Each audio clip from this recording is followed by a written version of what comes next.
All right. Hello, everybody, again. Welcome back. After a month of being away, I am back. My name is Master Fung. Sorry if I'm a little rattled. I had a mic issue, and I had to cancel stream and reboot everything, but I think we're doing fine now. I think everything's okay.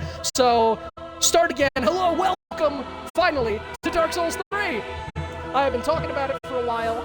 We did Dark Souls 1, 2, we did Sekiro, we did...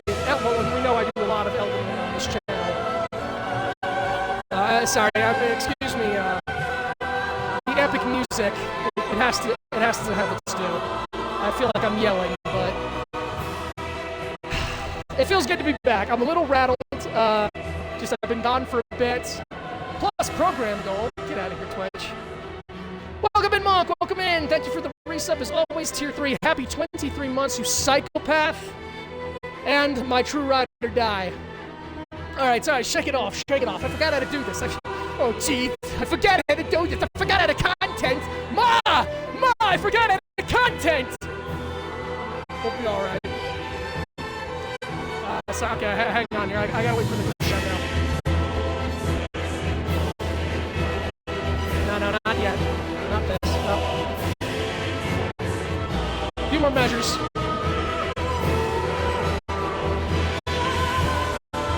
Yeah, here we go. Right here.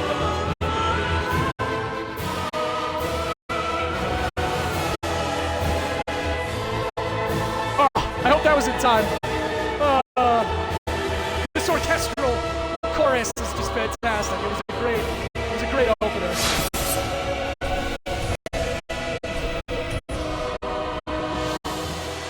Alright, let me load in just so I can get the music to hush up here. I feel like I'm screaming. One day I'll figure out audio. Whew!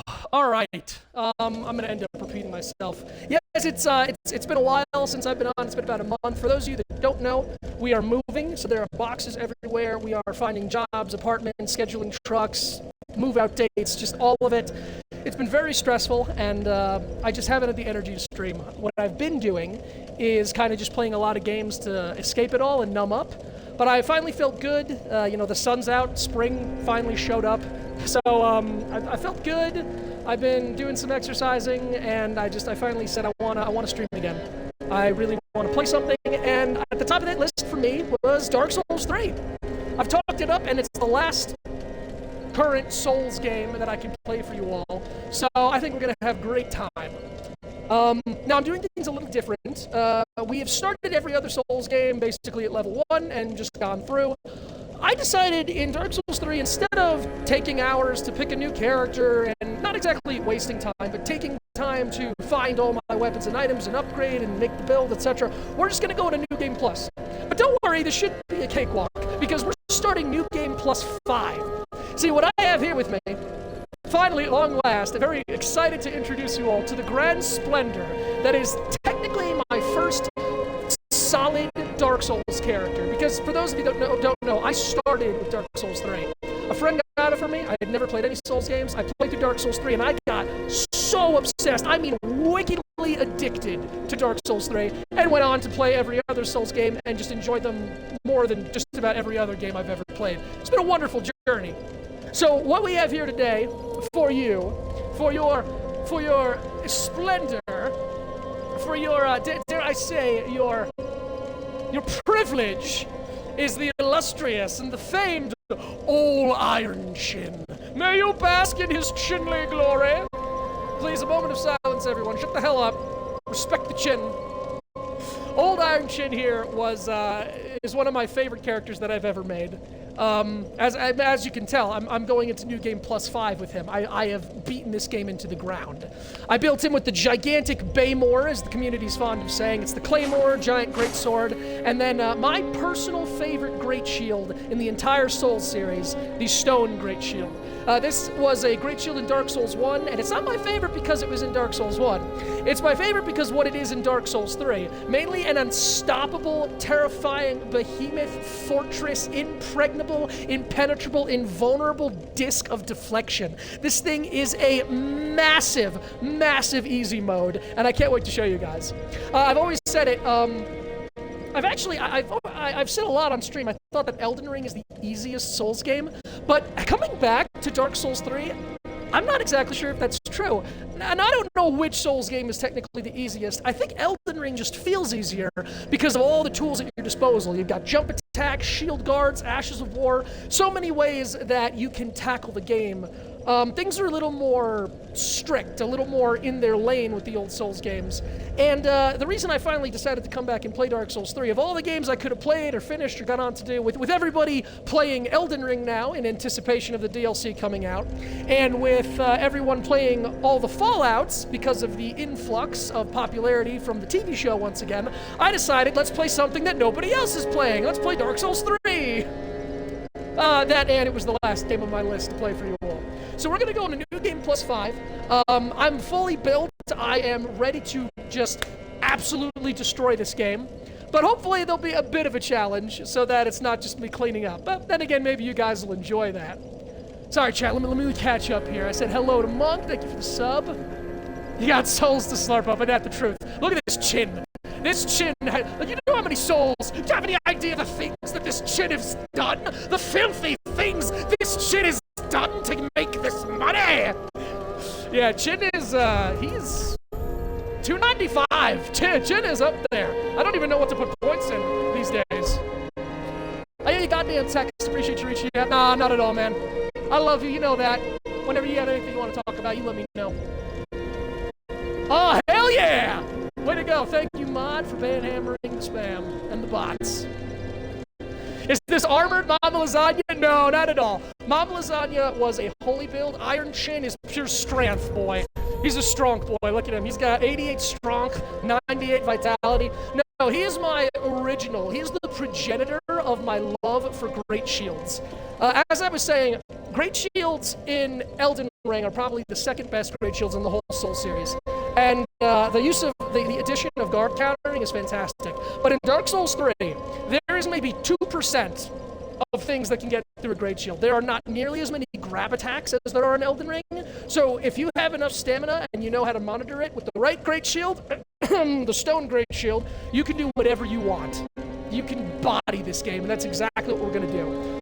Now, I am going to quit real quick. I'm going to start a new game just so you guys can see the opening cutscene, because I think that's important for every Souls game. And then we're going to load in here, and we're going to start New Game Plus 5. There's nothing that's going to be missed or added. The only thing new in New Game is just a couple of extra upgraded rings, the +2 versions that are a little more strong. But that's it. Everything else you guys will get to see in its full Dark Souls 3 splendor. I'm going to go through every nook and cranny and corner of the game. I'm going to find all the hidden items and do my usual greedy pack up my knapsack type deal. So let's start in with the cutscene.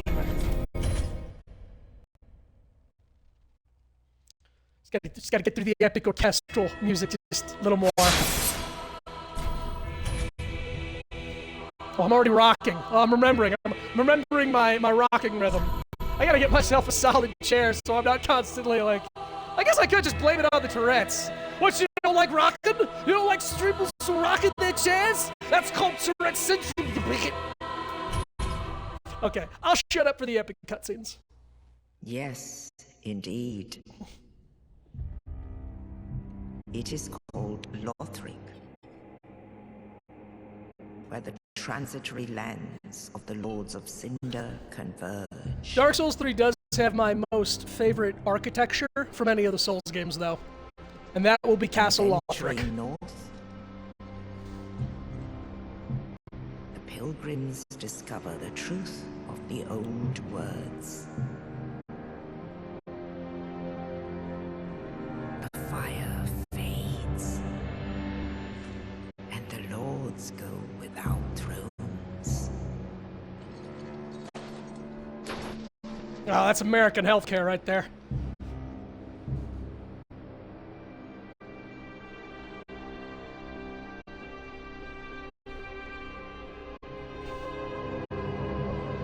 When the link of fire is threatened, the bell tolls.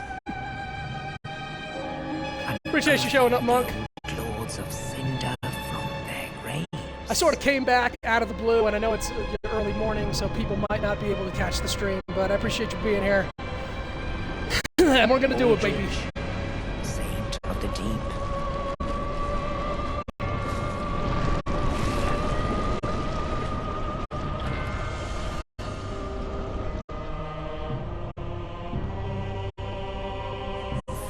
Farron's undead legion, the Abyss Watchers.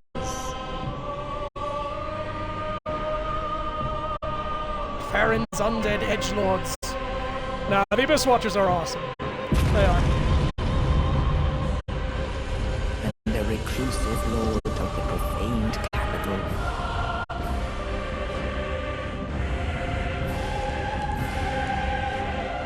Yon the giant. Quite possibly the most mysterious boss.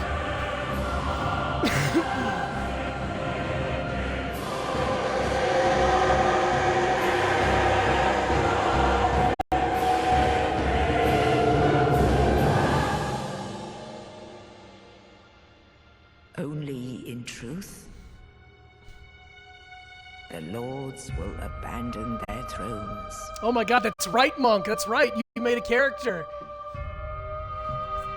Yeah, yeah, you went to Castle Lothric, I remember. And well, you're gonna get to see the whole kit and caboodle. Will rise. Arise, ye tarnished, unkindled, ashen one, bear the curse. I love the titles. I love all the shifting titles. Accursed undead, unfit even to be cinder. Maidenless, as it were. And so it is Without bitches. that ash seeketh embers.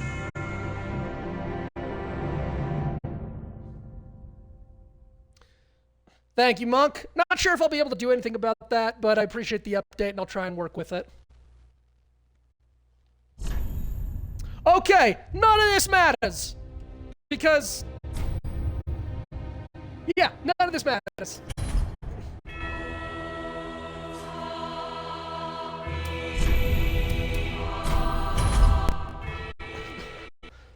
Alright, as long as the audio is good, I'll be happy. If there is camera lag, apologies in advance. Okay, so you don't need to worry about any of this. None of this matter. In fact, just hang on. Give me 1 second. I just got some last minute business to attend to here. Just one sec here. Just a bit of that. Okay, take that. Yeah, you'll be fine. Just give that to him right on the face real quick. Alright, this is the Firekeeper, aka the Emerald Herald, aka Melina, the one who levels you up in all the games. Also a Firekeeper. So, I've said that Dark Souls 3 is basically Dark Souls 1 member berries, and that is true. But Dark Souls 3 does still have a lot of great qualities that it stands on, and I'll try and ush about them and glaze them as we go through. Because despite all of my criticisms of this game, I do still love it, and I think it is a very good game. It is a perfectly playable and enjoyable, enticing game. I've put hundreds of hours into it, so I can't say this game sucks. I can't. What I really like about Dark Souls 3 is that even though they member buried, they didn't just, like, do the exact same thing. What I like about this one is the setup. In Dark Souls 1, you go and you seek the old lords to power the vessel, and then you go fight Gwyn. Dark Souls 2, completely new story. Everybody hated it because people don't like change. I think it's all been said at this point on this channel. You guys know Dark Souls 2 is my favorite. But Dark Souls 3, they're like, okay, let's go back. Let's make it a little less vague and new. Let's make it the Fire Linking Curse, Ash, Undead. And they did something similar. You need to go seek powerful souls. But the driving force behind Dark Souls 3 is that these are old Lords of Cinder.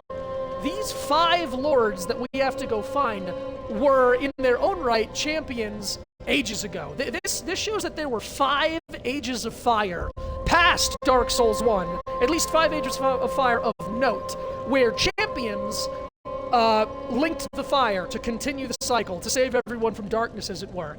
And in desperation of our present state, as was vaguely described in that opening cutscene, there was no champion. No one is here to link the fire, and the fire's about to go out. So in desperation, the bell tolls, and they wake up all the undead, including the old Lords of Cinder.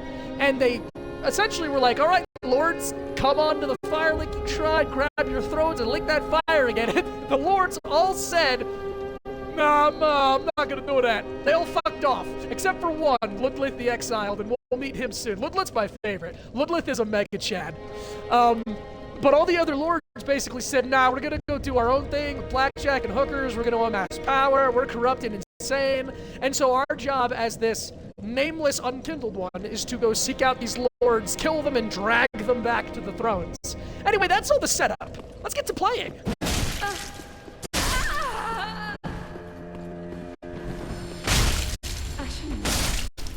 What is...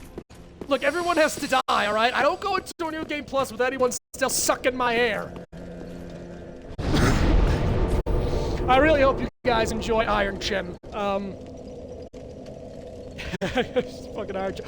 What I love about this armor set, it's a set called Lap Set, and I'll explain this all later. Except for the legs and arms, they're the Exile set, which gives me that thickness, that dummy thickness. This helmet, as you guys can see, I can't turn my head. So let me take out my big old bow and arrow here, the chinulator. Normally, if you'd aim a bow, you'd be looking where you're gonna fire, right? No, not with this helmet. No, we're gonna look straight that way and just hope that it goes where we want it to go. There's so many funny interactions, like when you get knocked down or when you're talking to someone, because you can't turn your head. So I'm literally just this lumbering giant. Oh, well, I wasn't supposed to show you guys that. Yeah, we got our backup weapon here. This is the Black Knight Great Axe. This essentially makes me the Iron Knuckle from The Legend of Zelda. And that thing is fun. We're gonna have fun with that. Enough beating around the bush. Let's do it. Let's light this candle.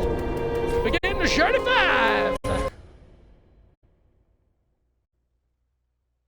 Wow, I really talked for 17 minutes. Sorry, guys. As I said, I was a little shook. I actually started the stream a bit ago, but my mic was turned off for the first 10 minutes, and I said, let's just delete it and start it over. I said, fuck it, we'll do it live. Like right here, this opening cutscene, your zombified Hollow comes out and looks around, but because I'm wearing the chin helmet,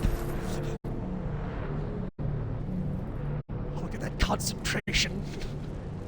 Look at that poise, the dexterity, the sleekness, the understanding of one's fortunes in life. And here we are, the Cemetery of Ash. So as we go through the game, I will say I love the enemy design, but you guys will notice that, like I talked about Dark Souls 2, there's not a lot of dynamic environments. Areas are going to appear static. There's not going to be a whole lot of things that we need to worry about, because there's nothing except enemies. There is a poison swamp, and there is an area in the Great Archives later that's got some cool effects against the walls, but there's not something actively at all times trying to mess with us in addition to the enemies. Having said that, the locations are still beautiful, and I actually like that there's no music for a lot of it. It's just an eerie sound of wind whistling through a desolate canyon. I love the Iron Knuckle. Yeah, oh yeah, me too. Me too, buddy. Alright, enough of this. Job, you got a hit on me! So here we are in spawn location. We all know that Dark Souls, or Souls games, FromSoft games, don't really have tutorial towns. So if there ever was to be a tutorial town, this would sort of be it.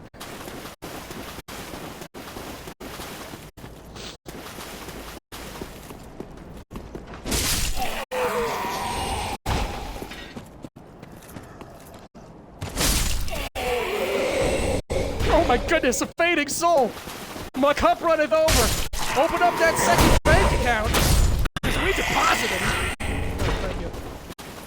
Now, as I've already said, I could speedrun this game. In New Game Plus 5, I could sprint through and just do like a boss rush. But because I've never played this game on stream, I'm gonna go find all the items, I'm gonna go look at all the secret areas. I'm gonna take my time with it. I'm just gonna have fun. Oh, I turned to the side. That's alright. Let's see. Oh, yeah. Oh, that's... Yeah, I'm so sorry. It's not gonna cut it, my man. Oh, okay! Alright, you got through that! I mean, that's all these gonna be. Oh, yeah. I love this thing. I love the great axe so much! Now, what am I doing? I'm gonna kill you with the great axe.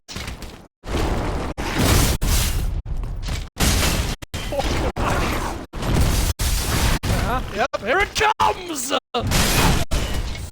Good night.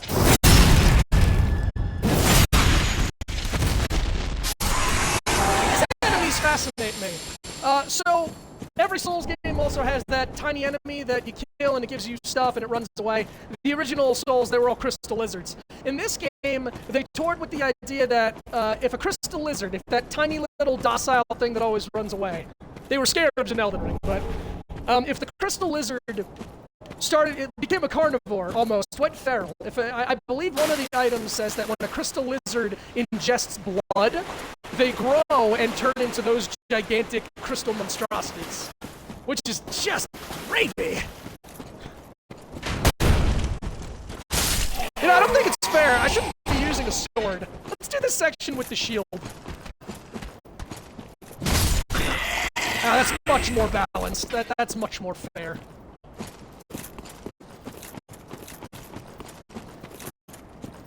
It's hard. You guys know it's hard for me to be quiet. But I'm going to try to just so we can enjoy the silent ambience.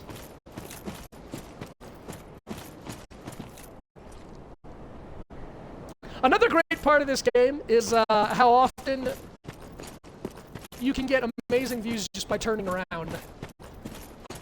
So there we are, Firelink Shrine. That is essentially Majula, that is essentially the Table of Lost Grace, that is the first Firelink Shrine, because again, member berries, we gotta rhyme with Dark Souls 1 here. We love feral lizards, yeah. Now, if we turn around here, we'll get to see our first view of Lothric Castle. And it's, don't worry, Lothric Castle, what I love about I've got criticisms about Dark Souls 3's map, in that as far as Souls games go, it is by far the most linear. In Dark Souls 1, when you get to the Firelink Shrine, you can go, I think, about 4 different locations, and you'll get your shit rocked. Those difficult enemies will destroy you, but you can still go there and, you know, investigate and adventure if you want. In Dark Souls 2, it's even more free. There's a bunch of areas that lead to other areas. Did I say 2? Right. In Dark Souls 3, it is very linear. We're going to go to Firelink. Firelink is going to warp us to an area, and then we have to go straight. We have to go through that area, and there is a point where we can veer off. One way is the natural progression, one way goes a little late game, but even that late game way, you get blocked eventually. There's an area that you're locked. You have to go on the intended path and make progression straight, as it were, before you can access later game areas. And it's not bad per se, it's just compared to the other games, it takes away your freedom. However, despite the linearness of it, and I did say this too in other streams, whereas Dark Souls 2, you feel like you're on the ground and there's a lot of movement, every area in Dark Souls 3 is pretty much like this. Like, yeah, there's flat areas that we're running and there's ground that we're traversing, but for the most part, we're always on the edge of some gigantic precipice, some yawning chasmous pit, just no way, we're trapped on an island in the sky, is how it often turns out. I decided not to be fair. These trash bag wearing hollows don't deserve my fairness. But what I do love about the map, I keep saying that, I keep telling you the things I don't like. What I love about Dark Souls 3 is that pretty much wherever you are in the game, you can always look around to the horizon and you can always see Lothric Castle. Lothric Castle is the biggest structure on top of the highest mountain, and it's just so epic. I played this game for hundreds of hours. I came back, started playing it again, and I'm still in awe when I look at Lothric Castle.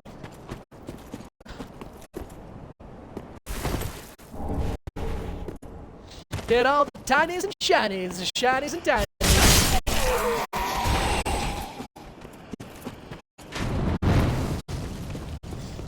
Alright, and first boss, here he is. We come to Iodex, or Iodex, I don't know if I'm pronouncing that right. Gunder, which I think stands for Judge. Iodex, I think it means Judge, so it's Judge Gunder. This is one of my favorite bosses in the Souls series. He's got incredible lore, but we're not going to talk about that until later in the game. A stream or 2 or 3 from now, and you'll see why. For now, let's just have some fun here. It's like the lion with the thorn in its paw. We take the sword out of his shoulder, and now he's gonna be our best friend, right? Are you gonna be my faithful companion? Follow me? Hey, buddy, that was rude. Hey, come on now. Come on, I just took a sword out of you, and this is the thanks I get. You do realize that I'm the Iron Chin, right? You can't handle the chin. Look at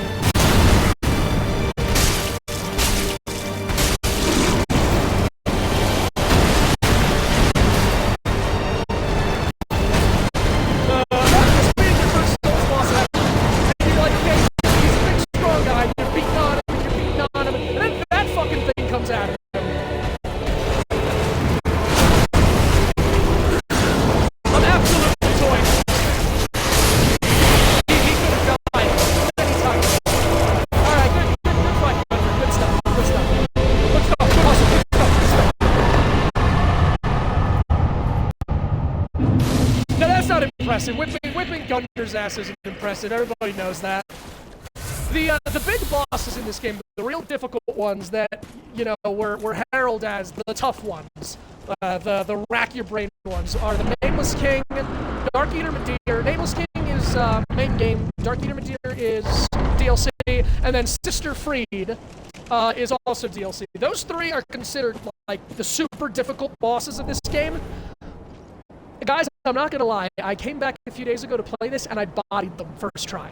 I don't know if I'll body them again on stream. It is New Game Plus 5. Maybe that extra little bit of oomph is all they need to kick my ass.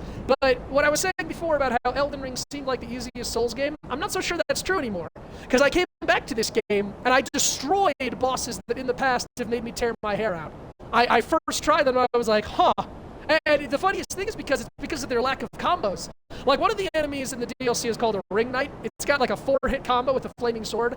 And I remember that playing this game originally, like, it was so frustrating because it's like I'm trying to dodge and maintain my stamina, I get a hit, but he never has an opening. Then you go play Elden Ring where every single enemy, where the trash bag wearing Hollow has a minimum 6-hit combo, and then you've got Morgott and Moog and Malenia, and all of them are just stringing attack after attack after attack, so you're basically reading a book waiting for them to finish. And so I come back to this game and I'm like, that's it? 4 hits and you stop? I don't get out of bed for anything less than 6! That's cool, buddy. Y'all just have fun. Hit me with everything you've got. As I said, my health bar's bigger than most bosses these days. I think that's what it was. It's not that I ever feel like I have something to prove when I'm streaming these games to you guys, but starting at the very beginning, a new character, it gives me, I guess, like a little something to work towards, an early game challenge of, you know, no matter who you are, we don't have weapons or armor or health, we don't have, you know, the stats, we have to come into our build. I have played Dark Souls 3 so many times, more than any other Souls game, I'm pretty sure. Elden Ring is coming close at this point, but I'm pretty sure Dark Souls 3 still holds the most time I've played. And because of that, I was like, I don't want to. I don't want to start at the beginning. I know the beginning like the back of my hand. Like, I know all the little tricks. I know where all the enemies are hidden. So I said, all right, let's just, what's my furthest along character? It's Iron Chip. I've never gone past New Game like 3 in any other Souls game, and Chin here is now on 5, so I'm like, yeah, let's just keep going. Let's just see how hard the game can get, what it can throw at me.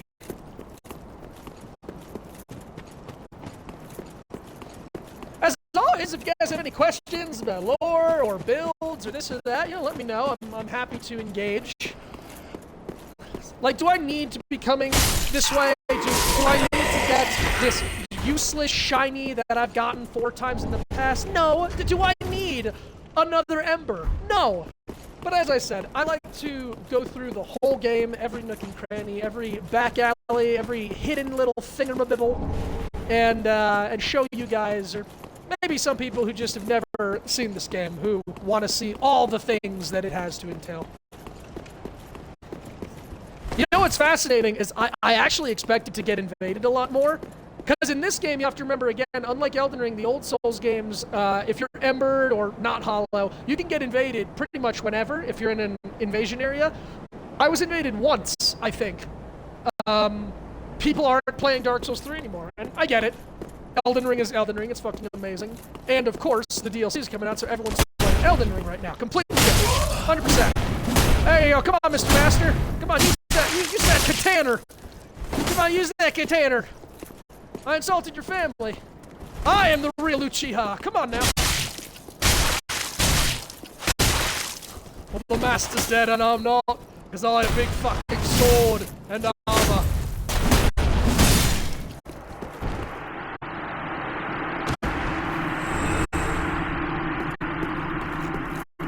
Yeah, there's something about just this blank, unmoving face that just... It's the Team Fortress meme. It's, I fear no man, but that thing, it scares me. Step Invader? What are you doing, Step Invader? That's pretty much all we can do here right now. Oh my god, guys, it's Firelink Shrine! It's just like Dark Souls 1! I'm going to be very facetious and vindictive in that regard. Hope I don't get tiresome. Welcome to the bonfire, unkindled Oh one. my god, that's right. I need to remember. Please remind me. I tend to the flame. Not to skip dialogue. Because Because again, been through this game so long, I just mash through the dialogue because I've lords heard have left their thrones I don't want to do that and this must time. be delivered to them. Delivered? And I am at thy side. Ashen one, to be unkindled. Farewell, I mean. Yeah, alright. Well, if we're gonna have to bring the lords back, I'm gonna need a bigger weapon. I love this thing. I love this thing so much, partially because of its moveset. Of all, like, the colossal weapons, in this game, I think it is still... yeah, it's considered just a Great Axe. There was no colossal. But I mean, look at this horizontal moveset. That is just killing anything in front of you. Now, let's go talk to my boy, Ludlin. Like, so the story goes that these massive titans of power and souls were lords of fire. They lit the flame. Now they don't want to do it, so we need to go seek them and drag them back. Then there's Ludlith. Then there's Ludlith here. All that unkindled, and a seeker of lords. I am Ludlith of Corland. Look not in bewilderment as I say. I linked the fire long ago, becoming the Lord of Cinder. Me too, man. I've done it 4 times. I want. Set thine eyes upon my child course. This sad cadaver. No need to be coy. Have a closer look. So Ludlith is this tiny little man. He's got a crown, so we can assume he's a king, but his title is Ludlith the Exiled, meaning that he was exiled from Corland. This tiny, shriveled old man is the only Lord of Cinder to come back from the dead and be like, oh yeah, I'll do it. I'll do it again. I'll take my throne. And so he's here the whole game, and he's actually the boss weapon guy. He upgrades boss weapons. Knowest thou of our births? But he's so great. 5 thrones will take 5 lords, as kindling for the linking of the fire. The fast fading flame must be licked to preserve this world. I love the voice acting in this game, as always. A reenactment of the first linking of the fire. So it is, I became Lord of Cinder. I may be but small, but I will die a Colossus. Fuck yeah, man! Knowest thou of Okay, yes, I know the purpose. Now. We'll do just some basic introductions here. So, you can read the names on the back of every throne here. Over here, we have Yorm, the reclusive giant of the profane capital. That chair is the Farron's Undead Legion Abyss Watchers. They're a whole sect of people that formed in love of, God, why do I always forget his name? He's one of the most talked about characters of the Soul series, and I always forget his name. The guy whose ass I beat in Dark Souls 1, the one who fell to the abyss, the guy with the wolf, Artorias! I wanted to say Asterion? Artorias!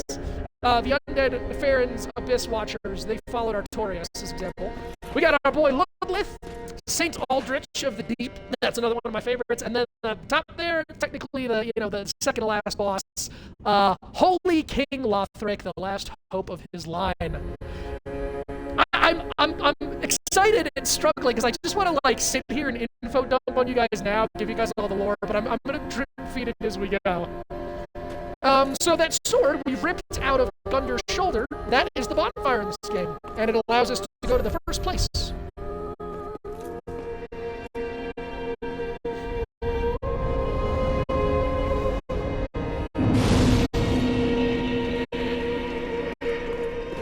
Let's go do some introductions with, they really centralized the hub in this one. You've got Blacksmith, Boss Weapon, Level Up, and Merchant. That's it. Like, of all the hubs, I think this is the most centralized of any Souls game. A pleasure to make thy acquaintance, Ashen One. Y'all remember her from Dark Souls 2. I am but a humble handmaid of the shrine. Weapons, armor, trinkets, and spells. Can we go back to those trinkets? I've lots some of trinkets. things to ease the burden of a weary traveler. And yes, I'm undead too, but not so charitable. was to give my goods away. Ashen One, fetch souls. I just realized I forgot to kill someone in my last playthrough. That's on me. No. That's on me. Okay, so she's the merchant. They member buried so hard, they brought back... This isn't just like a descendant. I'm pretty sure this is the exact same blacksmith from Dark Souls 1. This is Andre. Because there's a point where you give him a giant's skull and he's like, oh, the giant must have passed on. I miss him. It's like, wait, you mean the giant from Dark Souls 1? Technically, by now, at least 5 fire-linking cycles, or I guess 4, because we're currently in the 5th. 4 fire-linking cycles in the past. But nevertheless, yay, Dark Souls 1! Well, a newcomer, I see. I am Andre. I serve at this shrine as a humble smith, forging weapons. You're in search of the Lords of Cinder, I trust. A toilsome journey, I'd wager. Nah, it's You'll no big require deal. good arms. What do you think I'm carrying? Let me smith you weapons. What about these arms, old man? Such is my purpose. I am going to shoot throw this. This is just like... Weapons, but when their durability is... It's basically like you can repair things, you can infuse things, but you do all of this. If they would, but they so. Clearing dialogue in this game gives you like emotes and stuff. It's not that important. We don't really need to deal with any of this. My work squandered. I don't have to deal with any of that because we are upgraded. Everything I own is upgraded max. Except armor. Unlike Dark Souls 2, they removed armor upgrading, so armor is just armor. There is no upgrading. What else? There was something that... Oh, right. He mentioned durability. So yeah, in this game, weapons and armor, you can see, maybe, down there in the right, the picture of my claymore. Beneath it, there's a tiny little red bar, and there's a little chink taken out of it. Because, yeah, weapons and armor have durability, or weapons and shields. You're never gonna break them, because the durability is so high that even the most brittle of weapons, like the katana, you can pretty much get through a whole area and rest at a bonfire before it breaks. They went the exact opposite direction of Dark Souls 2, where like a great sword would break like a piece of wood. In this game, a piece of wood has all the tenacity of like an anvil. Durability means nothing in this game, which I think is why in Elden Ring, that and the fact that it's open world, they're just like, weapons never break. Don't worry about repair powder, it's fine. Ah, another one, roused from the sleep of death. Oh, I'm aroused! Well, you're not alone. We unkindled are worthless. Can't even die right. Okay, you're really buttering me up here. Gives me conniptions. And they'd have us seek the Lords of Cinder and return them to their moulding thrones. But we are talking true legends, with the metal to link the fire. I am metal. We're not fit to lick their boots. I love his Don't voice you acting. think? The reason we're talking to him here is he's going to give us a little What a background. sick joke. Asking us to seek the Lords of Cinder and return them to their moulding thrones. We're talking true legends, those who would link the fire. Yeah, you've said this. We're not fit to lick their boots. We got a bootlicker here! Hawkwood's a bootlicker, everyone! What a sick joke. I was talking... Oh, interesting. I thought normally he immediately gives... Oh, no, maybe I need to leave and come back. He eventually gives us some lore on Aldrich over there, Saint of the Deep. What a sick... Okay, what else? What else? Is the second edgelord here? Nope, he's not here yet. I have to remember all the quest lines and the NPCs in this game. It's been so long. Technically, I don't need to. Again, we don't need to get these things, but I want you guys to see them, experience them. Is he up here yet? Nope, he's not here yet. Dark Souls 2 Giant Tree! Yay! So before we go to game proper, I'm going to show you guys a little bit of an exploit. The Shrine Handmaid has a tower key you can buy for 20,000, and it opens this door, lets you go up there, and you know there's some things, some small stuff that you can find up there, and then also you can jump down onto the roof, and there's some things there. Without the key, we can instead do this. And by this, I mean, give me a moment, I need to try and exploit the terrible... You guys see me jumping? That's not with an A button. That's me clicking the stick. And that jump isn't it's not a real jump. It can be used to go far, but in terms of, like, jumping up things, it's very janky. This was before they went with verticality in Elden Ring, but using our elite gamer exploitations... I haven't done this in years. It's been years! We can exploit the verticality of clipping up this tree and then jumping onto that roof, where that shiny is tantalizing us. God, it's been so long. How do I do this again? I think I gotta straight at it. Yeah, but that was a little better. And they haven't patched this. In all these years this game has been out, they've never patched this, and I respect FromSoft for that. I respect them for being like, well, we put it in the game. It's an oversight, but whatever. Come on, buddy.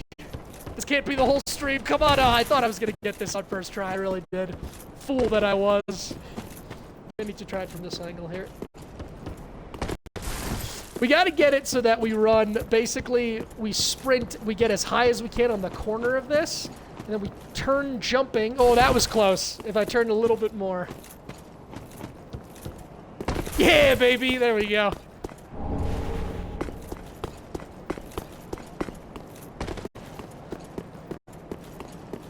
Going here.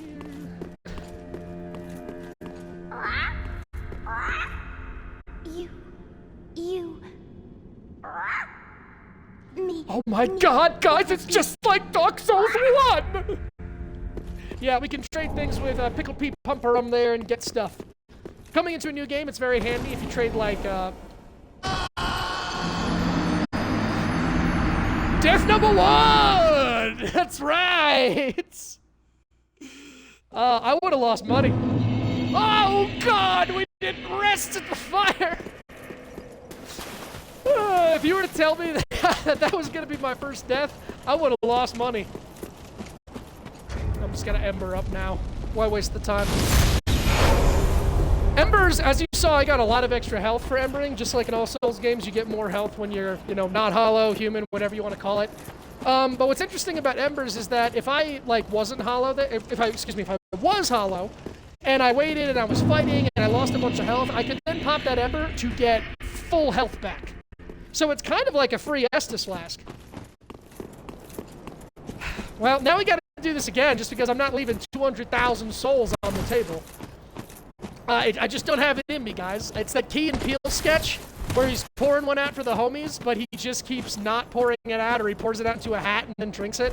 He's like, I can't waste it. I can't waste it. I'm not wasting 200 grand. It's alright. This is why people watch my channel, though. Not for gameplay, for mundane similarities and psychotic obsessions. Oh, right, yeah, I guess this here could give us a little better look of Lothric here. This is behind the castle, actually. And, it's just, there's so much involving Lothric Castle. It does one of my favorite game tropes. It is the first place you go in the game, and then it is one of the last places you go in the game.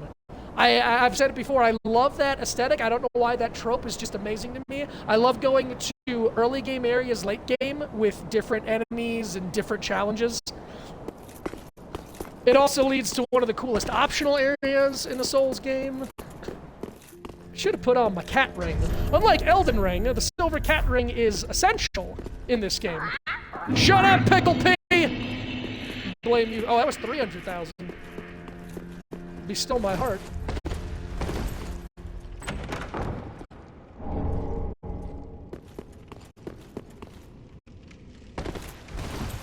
Well, I did it. I died.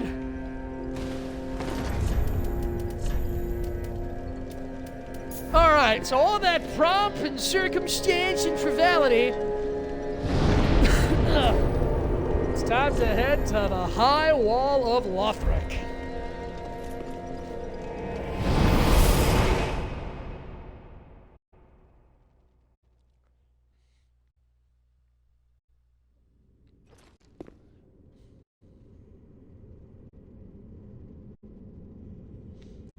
Feels good to be back, doesn't it, Chin?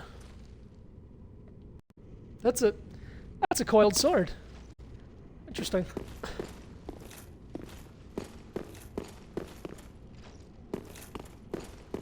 haven't thought about that from the standpoint of going back. Maybe once you could get to the Firelink Shrine from here.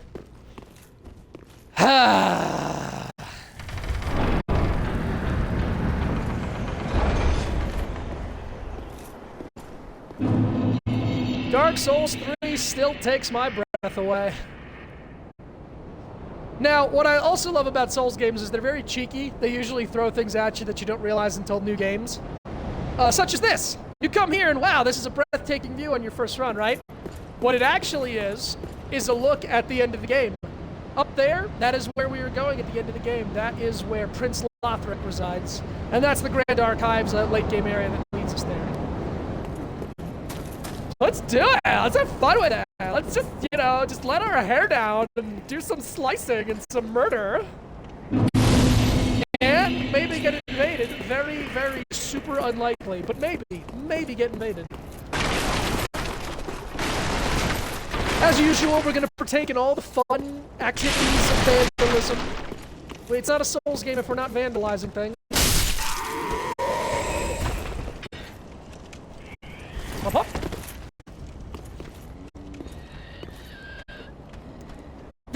This is interesting. This is implications. You'll find these hollows. You'll find these hollows praying. I thought I killed you. Wow, that's the best you got? You're the great axe wielder and that's the best you got? I am the Chin. These praying creatures have half turned into trees, and you can see they're almost sprouting like branch wings. Later on, there are creatures flying in the air over the Grand Archives, and I guess it's implied that it's evil. Anyone else hiding in the weeds? Aha! Take that, innocent bystander! Bystander? Bystander. Bystander.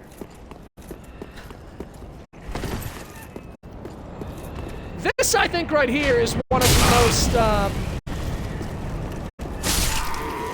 unique enemies in Dark Souls 3. I struggle to think, and I could just be having a dumb moment, I struggle to think of an enemy that looks like this in Dark Souls 1 or 2. And we don't even have a lot of lore on them. They're very interesting. Level design's always been second to none, true that. They're called the Pus of Man.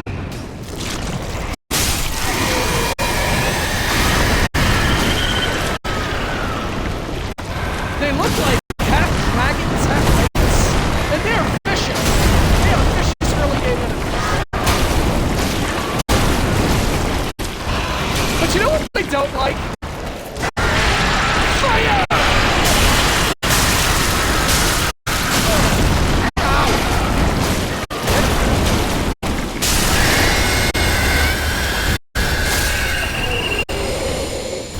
I hope my volume is alright. I hope the game's volume is alright. Dark Souls 3 is a very loud game. It is a very, very loud game.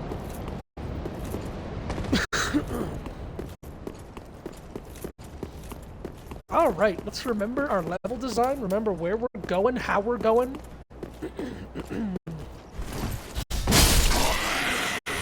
Oh, unlike Elden Ring, which is finicky, and Dark Souls 2, where it's useless, Dark Souls 3's plunging attacks are amazing. Dark Souls 3's plunging attacks are like homing missiles of, like, utmost damage. They will fuck a man up.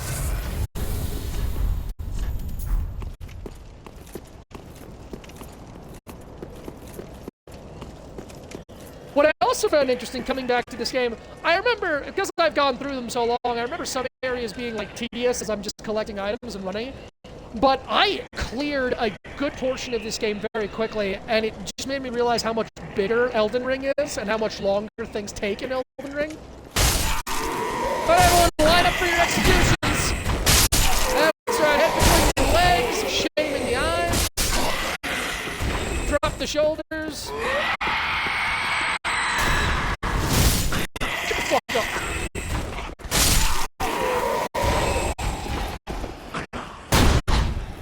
Almost every enemy that hits your great shield in this game stumbles backward, and like, great shields are so overpowered in Dark Souls 3.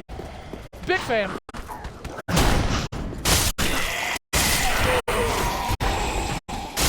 Oh, and I haven't even used this little number yet, Magic Shield, which makes my shield even more impenetrable. I want that guy to scream. Normally I do this very methodically, and like I do one-on-one for enemies. I'm actually trying to test myself. I want to get swarmed and see if I can survive. Ah, the binoculars. Fall damage is brutal. If you guys just saw, I just dropped that height and I took a chunk of my health. Fall damage is unforgiving in Dark Souls 3.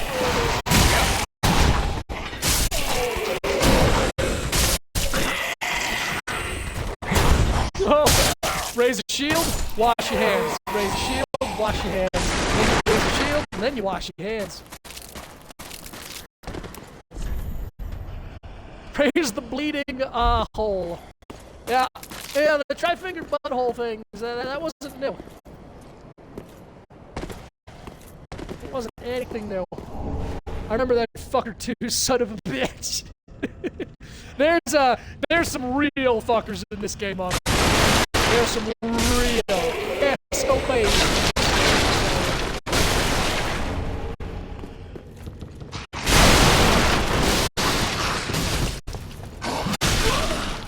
I went for the attack there. That was my bad. So here's something fun. Normally, when starting a new game, you don't have a lot of access to projectile weapons. Not really good ones anyway.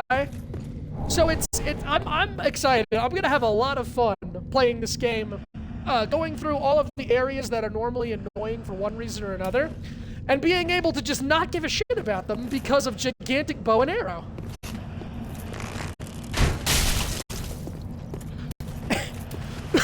One of the first areas we're starting at. Don't you drink Estus! You don't deserve Estus! One of the first areas we're going to be showcasing the joy of giant bow and arrow is right here, actually.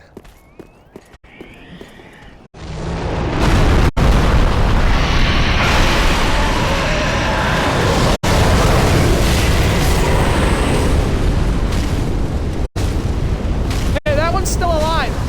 Dragon, you missed! Isn't that man jumping like Kobe? Right, so it's gonna get a little loud, but bear with me.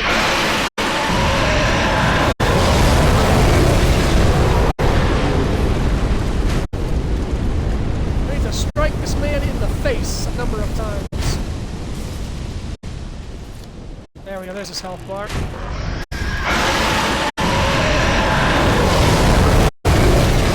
think I only need to get him to half health. Oh shit, I shot that way over. Maybe I should just aim for the body. Save my arrows.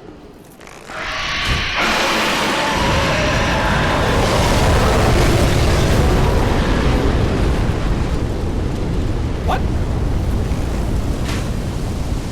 There we go.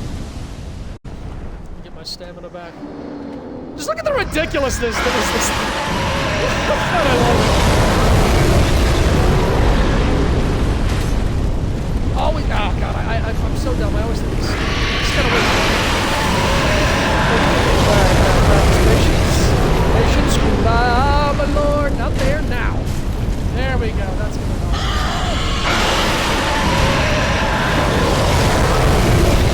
I think I just need to get him to half health and he flies away.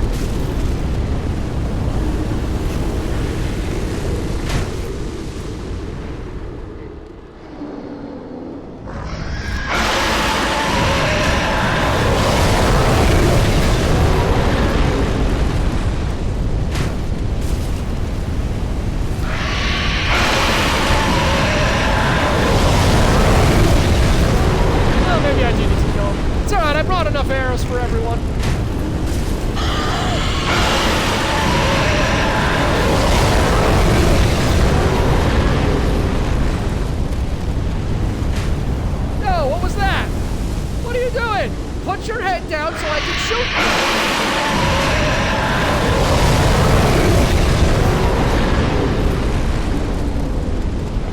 Stop doing that!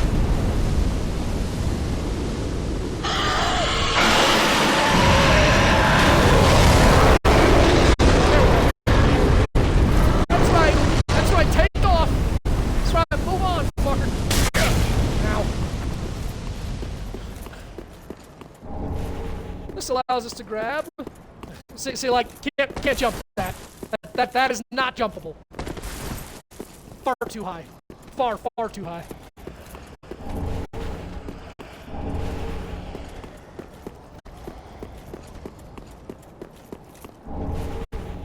That's where I got my Baymore.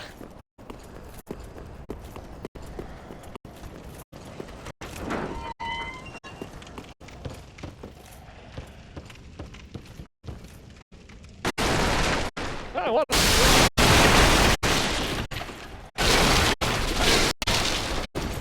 So for those of you that have played a lot of Elden Ring, but never played any of the Souls games, you might have heard that some people were very interested as to why a classic Souls enemy wasn't in Elden Ring, and that Souls enemy is right here. And I'm gonna do this just because I can. Oh shit! Oh god! Oh, it stinks! Oh Jesus! The mistakes I made in my life. Say hello to the Mimic, everyone! I mean, you guys have seen my 1 and 2, so you know that I've already fought Mimics. But the Dark Souls 3 Mimics, yeah, they do fucking flying karate kicks and shit. They're fun guys. I love the giggling, too. I love that creepy-ass giggling.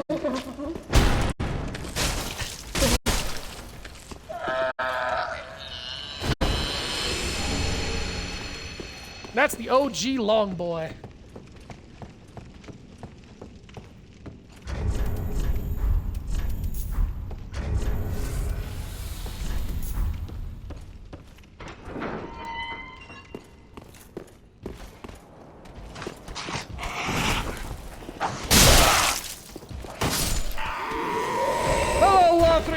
To think I used to fear you. To think I used to believe that you were it.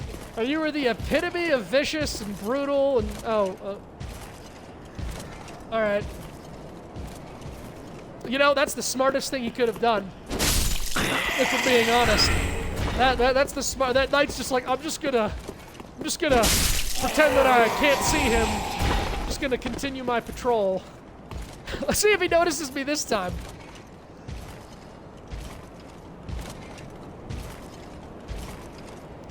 Ahem! There you go! Lothric Knights, I think they might beat most knights from the lands between. The Lothric Knights are very aggressive. I mean, it's not gonna help this guy. Oh man, that was really cool there. I almost broke my guard. That was really something. Want to give it a go? Want to try again? That's not a shield smash. This is a shield smash. Alright. Respect for power armoring, hyper training, whatever the fuck it's called. Through my shit. It's not gonna help you. It's not gonna help you in any regard, but... Sorry, I'm doing that thing where I'm yelling again. I know I am. Just because I'm so excited. I love this game, and my little game sparks, and my Tourette's start tweaking, and I have trouble controlling the volume of my voice.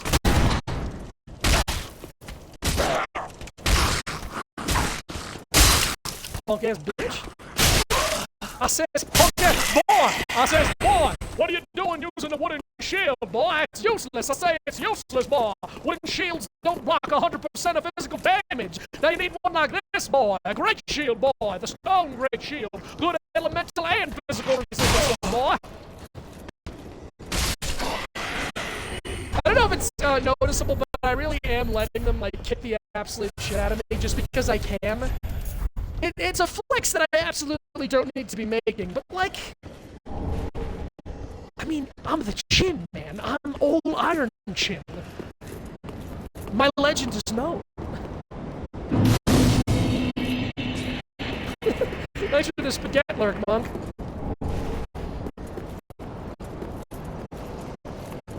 Now, to be fair, a lot of Lothbury Castle is fake.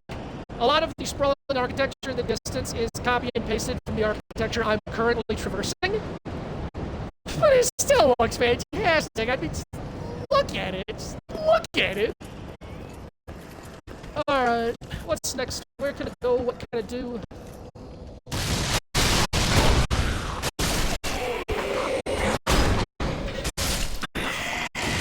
They try so hard. I do need to go down there eventually. Can I get back up here is the question once I get that key. Oh, I might have to take the elevator. My goal is to do these whole segments of areas without resting at the bonfire. I want to kill all the enemies without taking a break. Sort of a little extra challenge. I mean, it's nothing compared to the no running, no dodging, no sprinting, soul level 1 broken straight sword runs that the mega skill streamers of these games do. Excuse me. It'll be fine. It'll be good enough. We're here for a good time.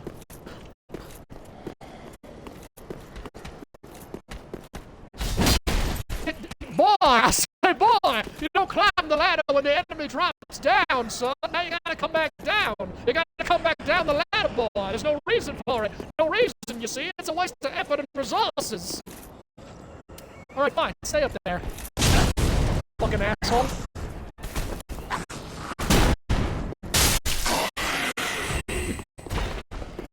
Alright, let's see here. How do I want to handle this part? We'll do this.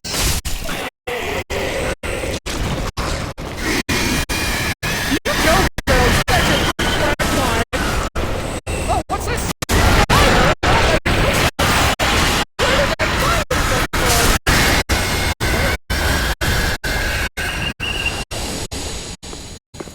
And the one problem with my weapon setup is that they're largely horizontal-based attacks.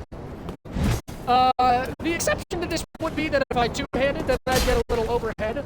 But instead of doing that, I just like to rely on my shield here to take care of crystal lizards, as such. See, big shield can't miss and go bonk, so crystal lizard doesn't really have a hope or a prayer.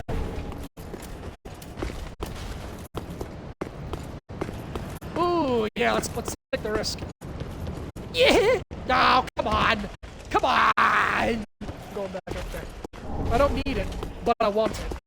I'm the opposite of Jon Snow. I want it. I've always wanted it.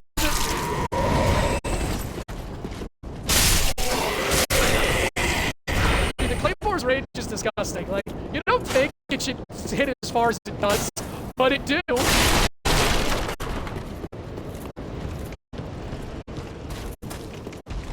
Oh, that's right. We can just use the ladder. Okay. I mean, I'm gonna clear all this shit out anyway, but...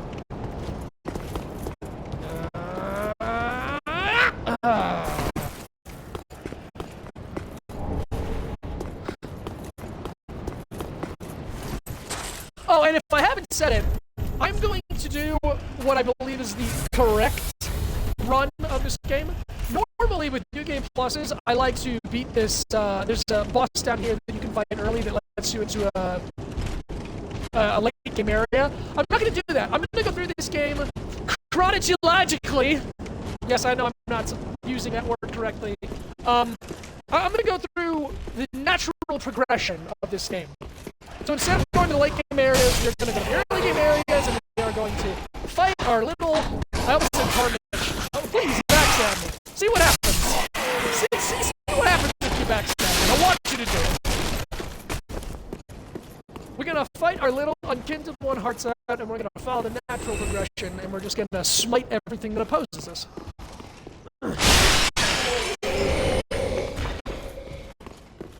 Now see here, what we have here is a Great Shield User Knight. The problem is...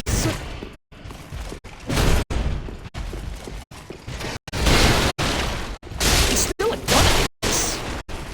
Get the fucking shield out of here. Get the fucking shield out of here. Get that shit out of here. Come on, guys. Put your shield up. Put up your dukes. Put up your dukes. That's right.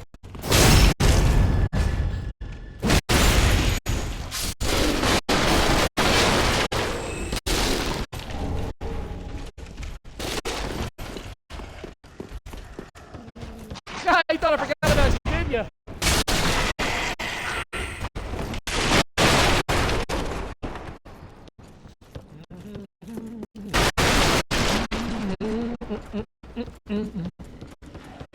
This man jumping.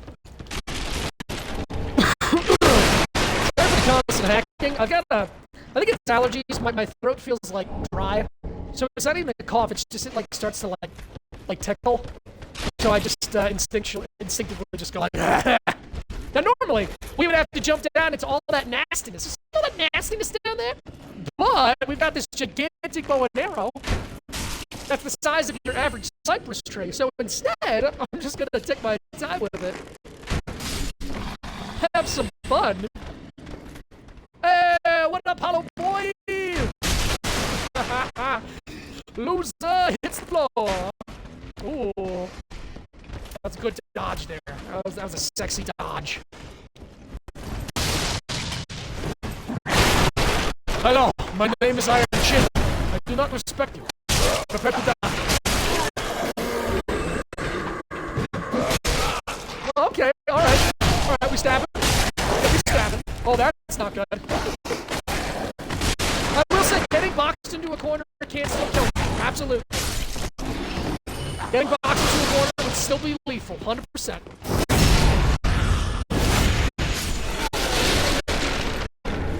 That is what we would use to upgrade our Estus flask, as it is. We're serious. This has been serious.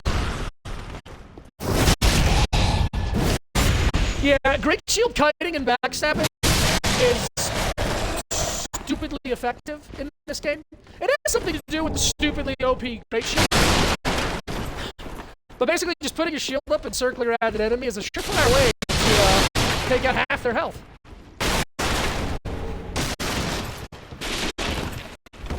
Scap up all the scabbies, make sure you're not missing anything. Now, absolutely, this is a lot more difficult when you've got 3 Estus flasks that barely give you a quarter of your health back and you're trying to get through these whole areas. That's when it becomes a war of patience and attrition. The old Dark Souls formula. But fuck that noise, we're here to have fun. Wow, I'm really surprised I didn't lose health there. That was like a 3-foot drop. My knees should have exploded. Oh, we'll lose health here now.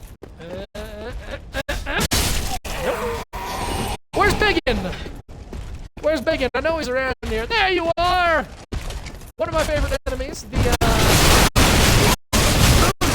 oh, he got behind me. That's annoying. That was my fault. That was my hubris. I didn't face him as I should have.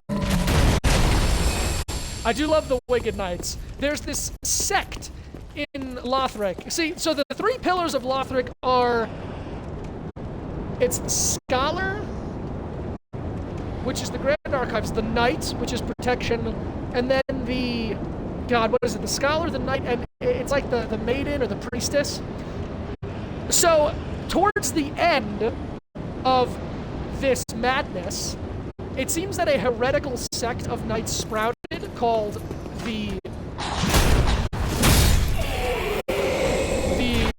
Oh my god, why am I forgetting? Didn't I just say the name?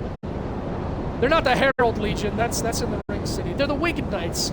They worshipped the angels, and there's so very little lore on the angels in this game, but I find them very fascinating. You can just see there that, like, towards the end, the Lothric Knights were fighting the Wicked Knights. There was almost kind of a civil war going on. Just adds to Lothric's rich tapestry. I mean, you can see how many knights died around this here town.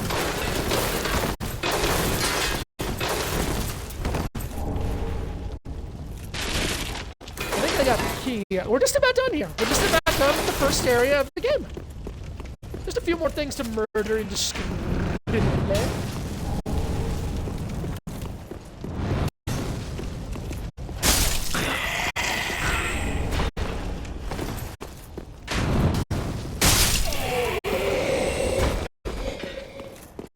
Now everything from this point on is dead, so actually, yeah, I'm gonna take this time.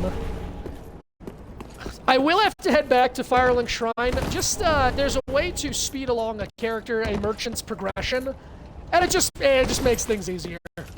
So I will have to head back there eventually. But first, let's clean up the rest of this area. In fact, I think the smartest thing to do would go this way first. We'll clean up everything hanging around here. We'll get the key item that lets us head that way out of the castle.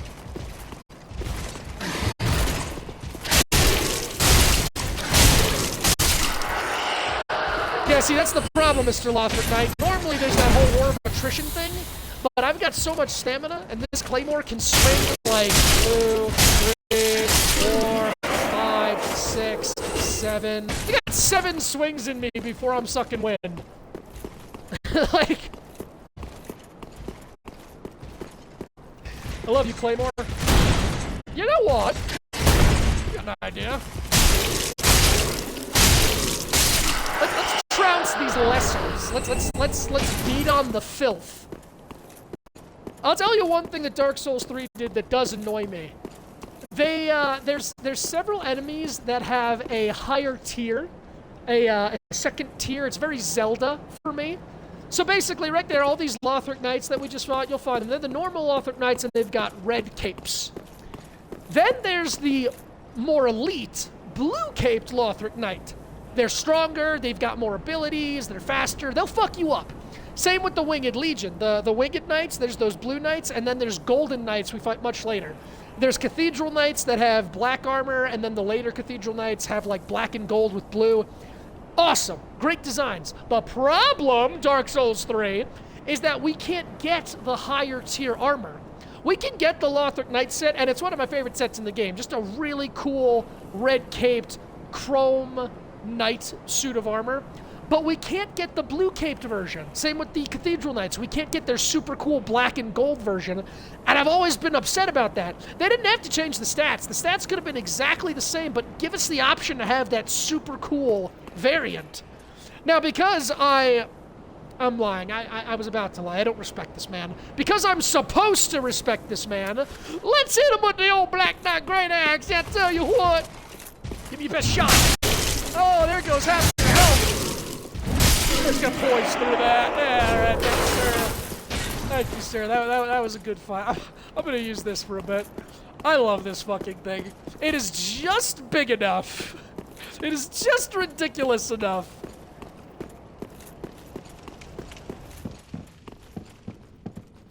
Now, one comes in here and immediately sees all these bloodstains, and normally there's a lot more. When this game had just come out, was popular, this entire room, the floor is basically red. What happens is, if you attack this woman, it spawns a late-game boss early through that above that window. And, actually, yeah, that's another boss that I left out. That is considered to be one of the more difficult bosses in this game, the Dancer. The wait has been long, unkindled one. I am Emma, High Priestess. Just imagine talking to this face. Just look at this face. It gives away nothing. Frankly. You will not find the Lords of Cinder here. They have left, gone, to their journeying homes, converging at the base of this castle. Head to the bottom of the high wall, forge on through the great gate, and raise this banner to proceed. Unkindled one, head to the high wall's base, go through the great gate, and raise this banner to proceed. But beware, the dog keeps a close eye on things. The vile watchdog of the Boreal Valley.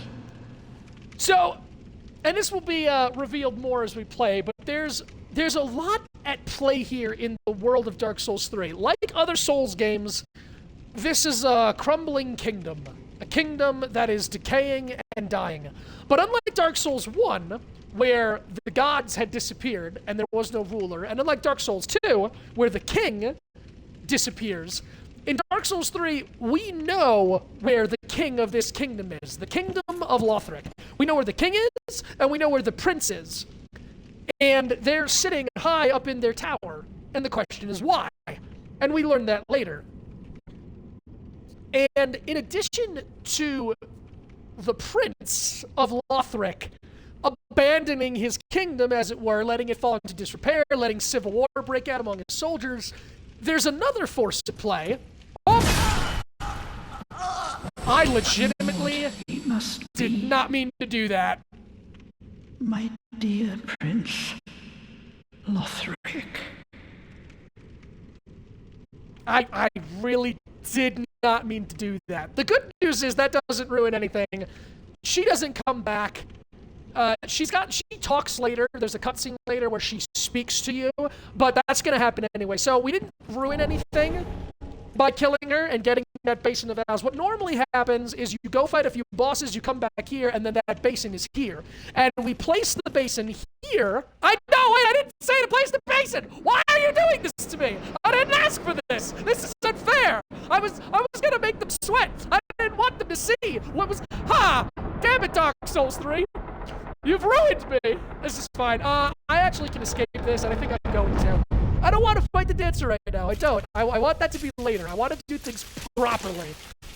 What I was trying to say is you put the base in there and the ladder comes down, and that lets you up into the higher part of the castle, which is late game. I'm explaining all this like this game hasn't been out for like 10 years now, and that the majority of people don't know this. But I like to explain things in case there's somebody that doesn't know.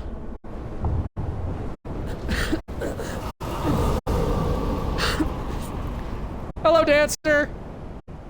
I hope you don't mind. I'm gonna bail. Yeah, I'm just gonna... She's got really cool music, too. We'll fight her. I cannot believe that I accidentally cleaved that old woman in half. But this works out. This works out, because this is where I needed to come anyway, before I head back to Firelink. This is fine. This is all fine. Nothing was wounded or hurt beyond my pride. But I suppose I've got a reputation to uphold as a silly bitch. So, like, alright. Good job, buddy!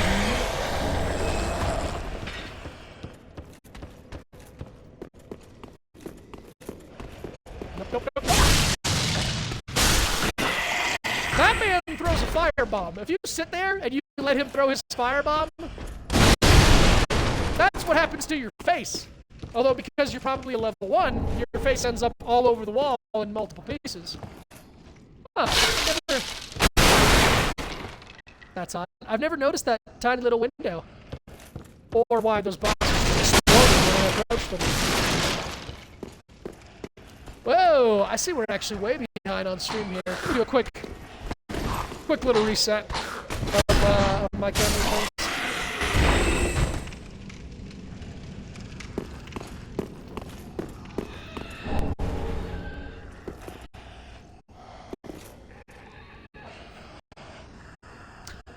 Oh my god, but I didn't get the elevator. I didn't get the shortcut because I'm a jack. That's alright. Yeah, it'll be fine. We'll work these out. Hello, Grey Rat! You're no jailer, are you? No, you're from far away.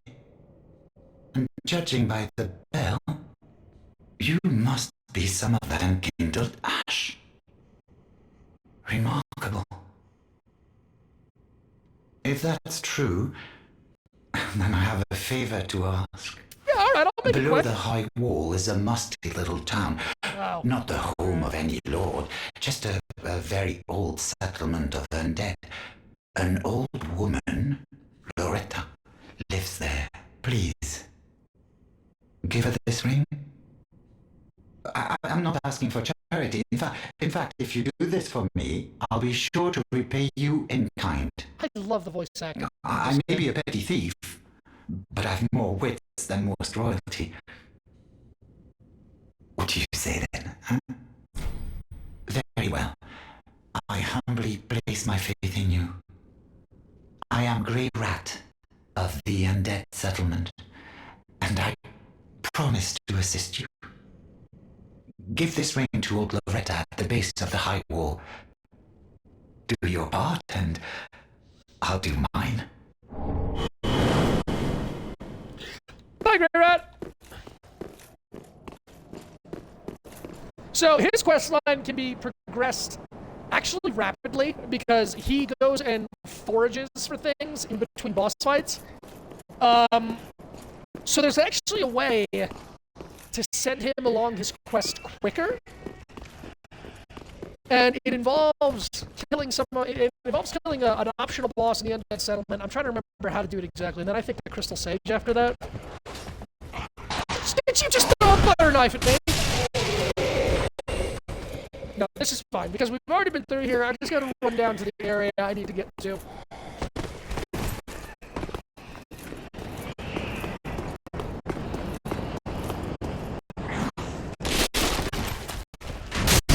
Oh, right, you guys are back. I don't know why I thought you'd just be dead. Oh, sounds like the pus woke up. Yeah, he's not happy.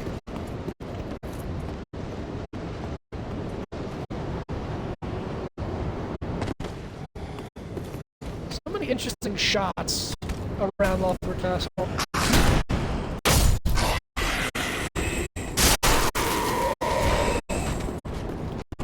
Okay, this guy's dying again because he fucking deserves it.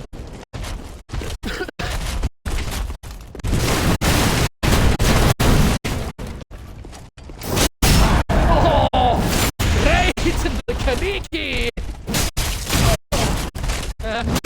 Good for you.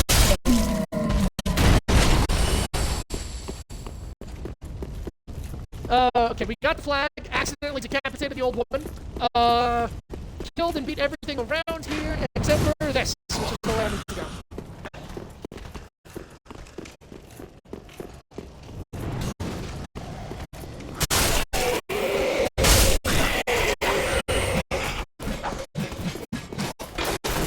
Can you imagine, what I love about Dark Souls is that,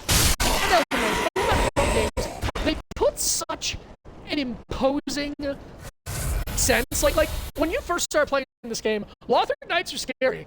You come across a Lothric Knight and you're like, oh shit, this guy hits like a truck and is super fast and aggressive. Then they put like 3 Lothric Knights around you and you're like, I gotta be smart about this. I gotta lure one away. I can't fight them all at the same time. I love that you're intimidated by a formidable presence that is like at its lowest. Like, imagine if Lothric Castle was in its prime. Imagine if all these dead Lothric Knights were alive and kicking, and I had to fucking fight my way through them. I love that. I love the feelings that some games.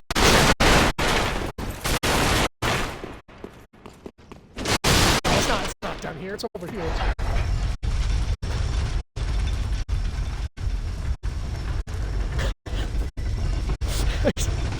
My finger grazed the right trigger before I could say, oops. Fucking Archon's like, yeah!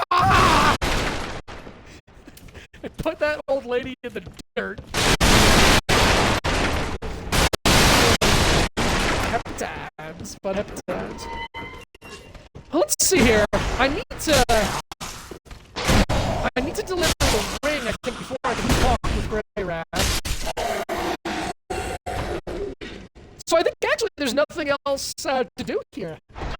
Let's finish up the beginning of Lothric Castle, and I am going to also show you guys my favorite greedy moves. So the Shield of Want, which is King Vendrick. See, I played Dark Souls 3 for hundreds of hours, and I would always love the Shield of Want because you use it to get more souls. I never knew until I finally played Dark Souls 2 that the Shield of Want is Vendrick's shield, the weapon that you transpose his soul from. Shield of an ancient king who was cursed by an all-consuming thirst. In the end, he was no king. That's just cool if you're just reading it, but knowing the entire rich backstory of Dark Souls 2, it made it so much better. When I came back to Dark Souls 3 after Dark Souls 2, I was geeking out. I was like, oh my god, that was from Dark Souls 2, and that was from Dark Souls 2, and I understand these things now. The residue of the king's lust still smolders within the shield, increasing the number of souls absorbed and enemies defeated. So basically, I hotkey these 2 items. This is called the Medican Staff. Same thing, more souls. I hotkey these 2 items so that when I beat the boss, I can switch to them, put on my symbol of avarice, and then slip on my silver serpent ring so I can max the amount of greed that I'm sucking out of the souls.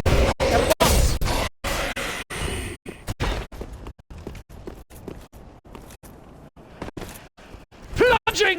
Oh, was it fucking sad? That was a lip-dicked Weedy Hut Jr.'s attack, and now I'm sad. Fucking shield at it. Fucking shield at it. What is shield?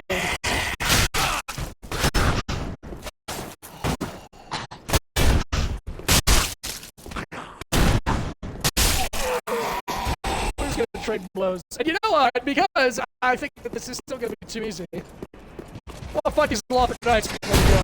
See if they can take out a little bit more of my health. Let's see, how about I don't heal? For the first technical true boss, Phoenix Thunder was a tutorial boss. Vort of the Boreal Valley is the first real boss. Oh, also, I completely forgot, I toyed around with the idea of what I was going to do, and I was thinking I was going to do a brand new playthrough, but I wasn't sure what I was going to build, if I wanted to do Great Shield or my usual favorite weapon. This is my all-time favorite weapon in Dark Souls 3. This is Vort's Great Hammer. It is a great hammer that is disgusting with just... It stuns everything, it does massive damage, and it does 110 frostbite, meaning 2 hits. 1, 2. So those 2 hits have already taken out half of an enemy's health. And then the frostbite proc takes out the other half. This thing is disgustingly overpowered, and its Ash of War gives you super armor, so you can just tank through anything. Hyper armor, I'm sorry, don't crucify me for all of the throngs of Dark Souls fans that watch this. But yeah, you get Vort's Great Hammer super early too, because you transpose Vort's soul, and then that's the end of it. All right, let's do this without healing. I think I can take on Vort without healing. I hope you also enjoy the insane orchestral, now very memed music. Vort's theme is fire.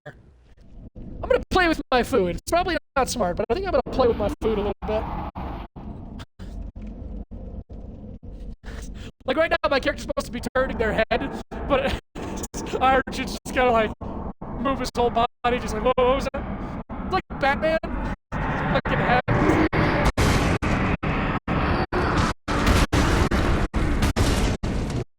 Vort is so cool.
Worth a new game +5 with all my shit on.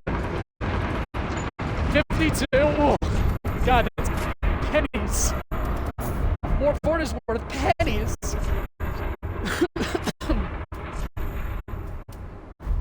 Yeah, whoops. I gotta clear my inventory, put all this shit away. So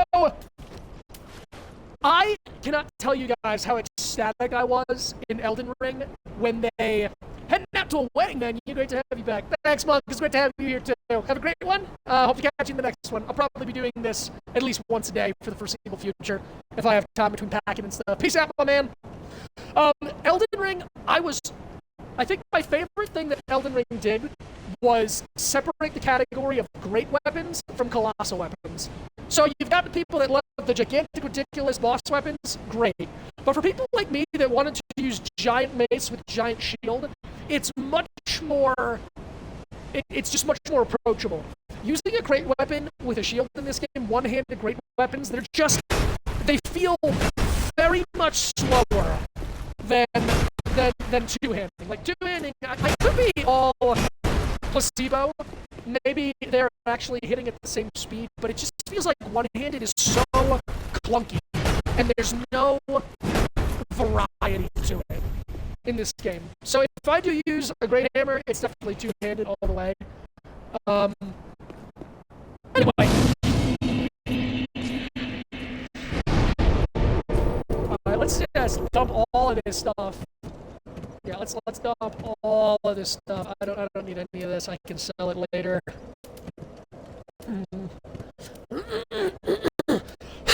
Oh, jeez, excuse me.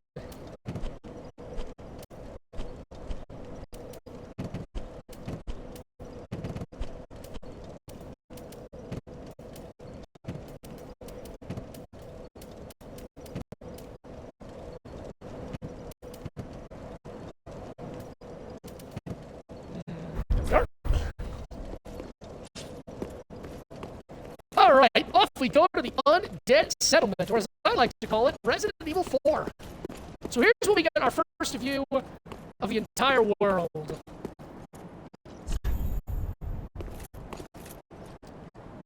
So we're heading down there to that rocky crack, the Undead Settlement. That is the Fair and Swamp walled in. Over there is one of my favorite areas in the game, the Cathedral of the Deep. You can sort of see over there, shrouded in mist, it's no big secret. Over there, that is Irithyll of the Boreal Valley, and by extension, Anor Londo. Anor Londo, right, guys? Not like a Dark Souls 1! Speaking of, let me raise this banner here, watch this.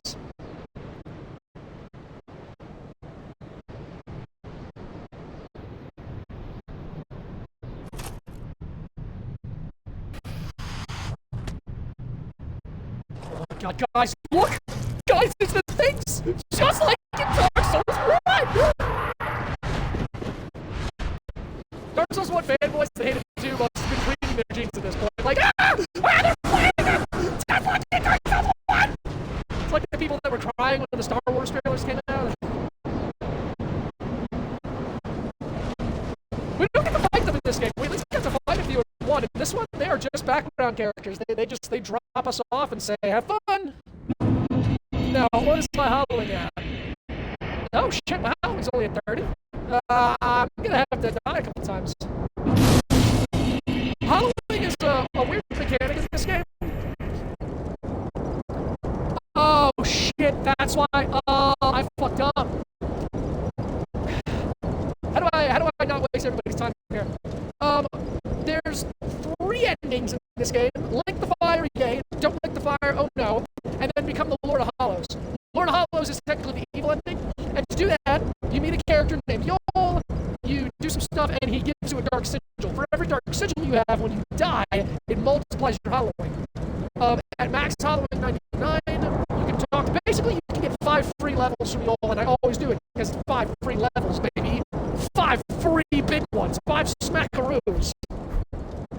Normally, I make sure my hollowing is at 99. Now I'm gonna have to go jump off a cliff a bunch of times. Because once you'll... I do it before I go to New Game Plus, because you get a max of 5 seals. Because I started a new game, I don't have the seals anymore, meaning that I'm gonna have to just keep dying until my hollowing is high enough. Then you'll give me more... You guys will see. It's not that important. It's probably not as complicated as I'm making it sound.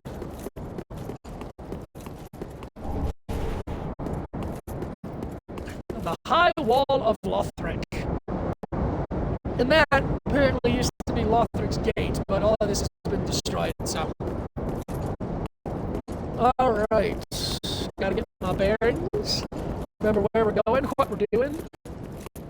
If you look up there, you can see a friendly old giant on the tower. He's a giant archer that will shoot at you in certain areas, but you can befriend him if you make your way to the top of the tower, and in New Game Plus, you still got the item that marks you as a friend, so he should attack me. I don't believe.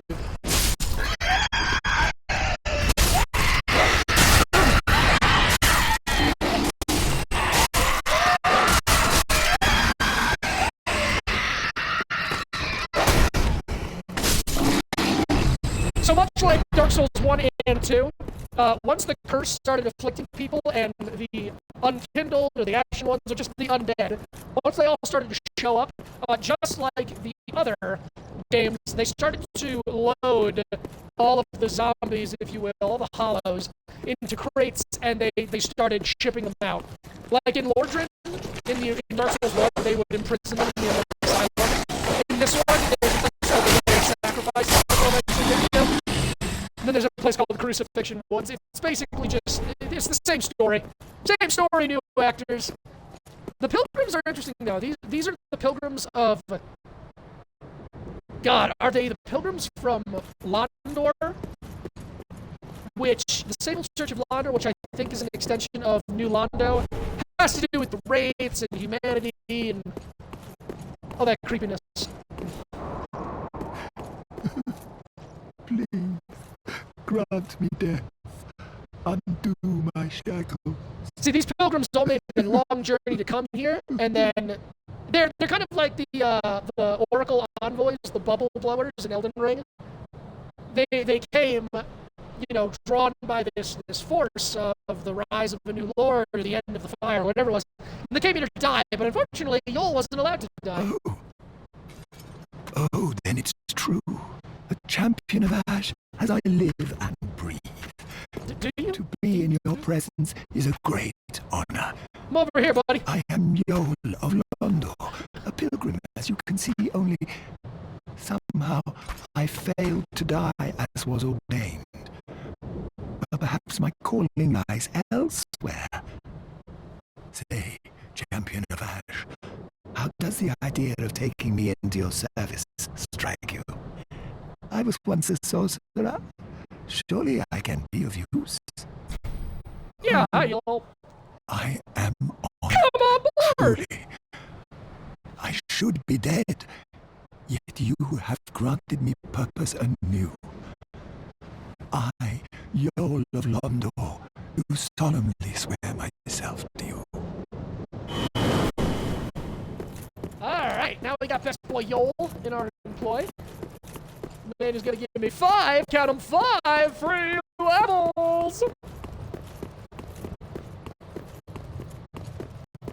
And all I have to do is become a raisin. Just a disgusting, disfigured raisin. I'll be fine. It'll all be fine. Before I head back, because I want to go talk to Yol and I gotta go kill myself to the levels, I need to do the thing for Grey Rat so that I can move his quest along.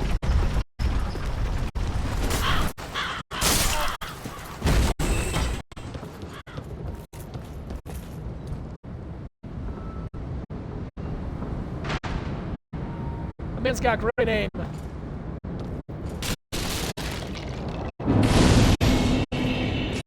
Alright, yeah, so welcome to Pueblo. We're about to meet some ganados. I don't have Leon's iconic Silver Ghost pistol, but I do have this gigantic fucking sword, so I think we're gonna be alright. I have always wanted to go through this game with that pitchfork, make a farmer build. Just do a farmer run.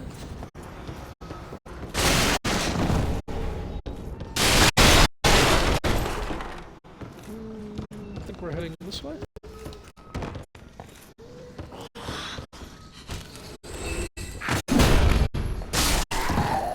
It's weird how they took out darkness.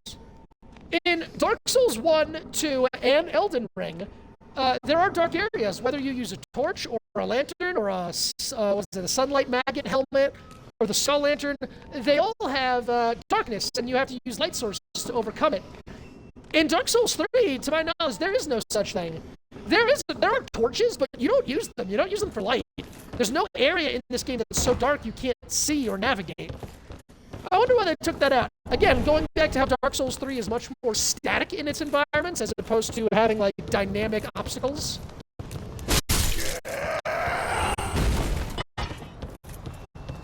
Alright. So remember, Grey Rat wanted me to bring an old lady a ring. Well, guess who this is? Guess who this happy camper is, hanging by their feet, bound in trust. If your guess was Loretta, you've earned yourself some Twitchy tokens.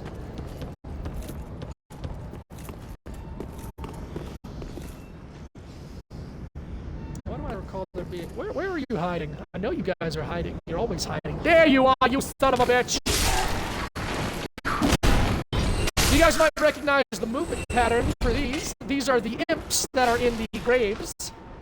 They're slaves in this one, and they're still among the most annoying enemy in Souls games. Oh, and here's where my rotting pile of bodies and flies is. This is where I keep my flies. See, like, people are becoming trees. It's fun. They're completely up my ass, pulled out of nowhere theories. But there's some things in this game that I look at and I'm like, I wonder if you could, like, retroactively infer Elden Ring things. Again, the games are supposed to be separate worlds. They're not of the same universe. That's fine, I accept that. But, like, there's an enemy in the Ring City DLC, which, since I want to do this properly, that's going to be in one of the last videos we do. But there's an enemy called the Herald Legion Knight. They're these big fat guys with big curved swords that are golden. And it talks about how, you know, because the Ring City's great, a lot of different armies came to try and conquer it. They all failed. The Herald Knights really remind me of the Omens. They're big, brutish people with golden swords. So, like, it's not far-fetched for me to think that at some point the Golden Order tried to, like, expand out of the Lands Between, and they came to the Ring City, and they got fucking decimated.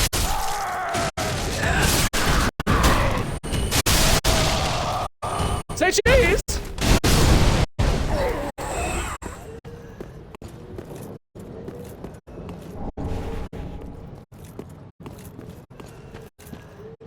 And say hello to the original inspiration for Mama Lasagna. I would call these these are the acolytes, the evangelists. I would call these enemies the Mama Lasagna. And then I made my own.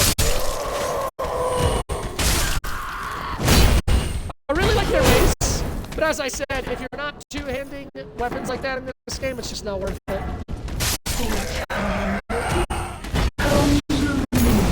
No thanks, I'm not. If you see there, she's wearing armor like that golden armor, that's armor. It's armor made to look like fat rolls. Like, look at that flex. Look at the fat abs.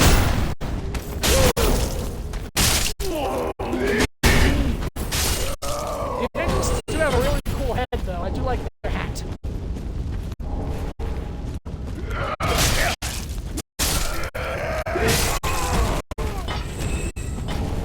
Alright, I said I need to go back to the shrine, and I probably should. No, you know what I could do? I should go unlock the Pit of Hollows, is what I should do. This isn't the typical order in which I do things, but I like that. I'm trying to switch it up, trying to not do my usual thing. You know, aside from playing the same character through his 5th game cycle. Just ignore that. You can get their cleavers. I really would have liked to use the small cleavers.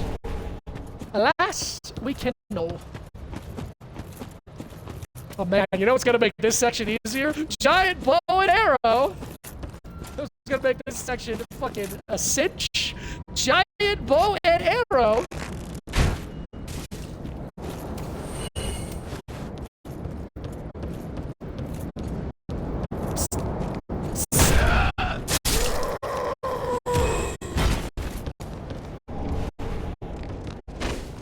You guys having a romp in the hay there, huh?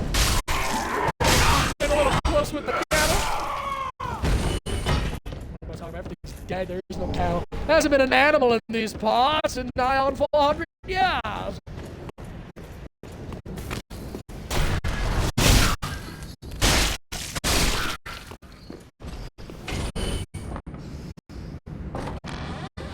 Alright, get that door open, and that'll make our life a little bit easier.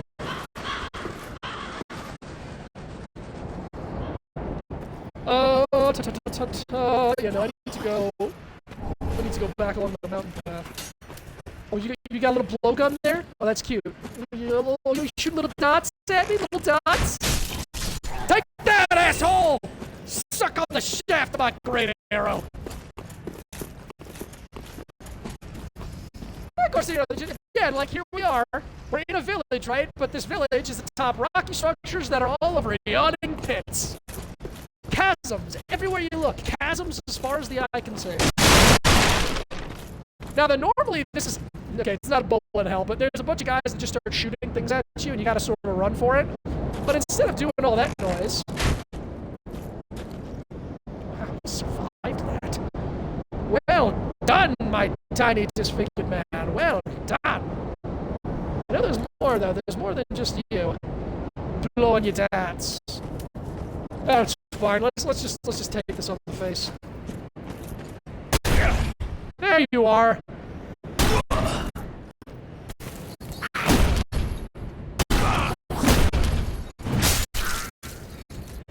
$709. Thanks for playing. Ah, I got open.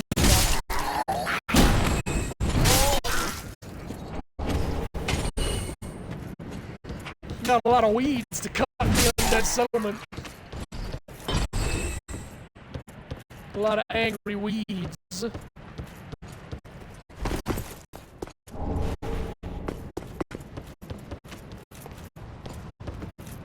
Okay, and here we come to one of the most interesting creatures we can speak to in all of the Souls game. Now, normally, these 70 rats in the trench coat, these 5-6 guys in this cage, they're an enemy. Really interesting, like, spider-like creature that crawls around. But this one we can talk to. Another Nana disappeared. So grant and carry the cage. And he sings to us. He ever has his cage. And Nana's never coming back. So come into the cage and become Nana's shade. I have no idea what a Nana is. I have no idea how or why they disappeared. I don't know why Granson carries a cage. But I know where this all leads. And it leads to somewhere else once I'm done killing these guys. He's got a lot of health, let me tell you. For some reason, this fucking cage... Like, look at all this stuff. This man is taking more axe shots than Bork did.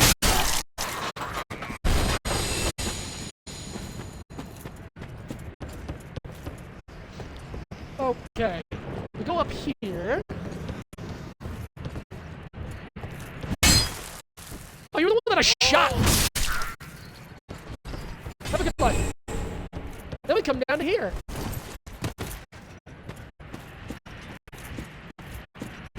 There's so many things in Souls game.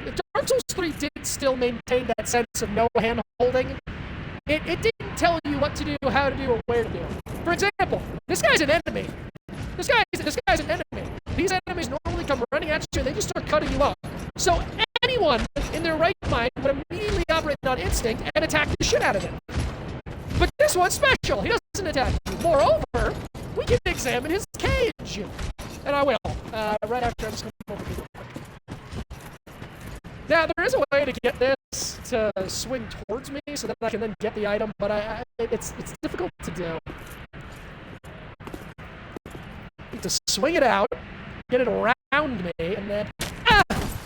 Nice! Alright. Gavin still got it, baby. The reason I did this first is because it resets the area. Because we go to a new area.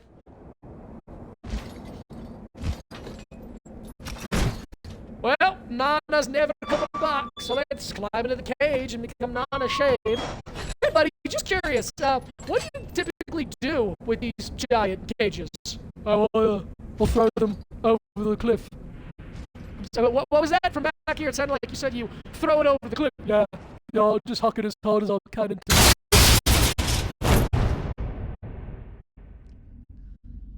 would have been nice to know that before I got thrown into a pit.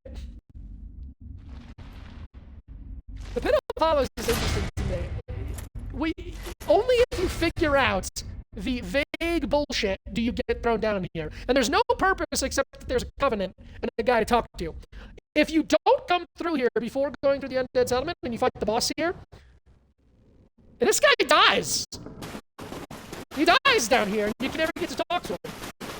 I hope you can all appreciate the hundreds of cages that have been chucked down here from the pit above.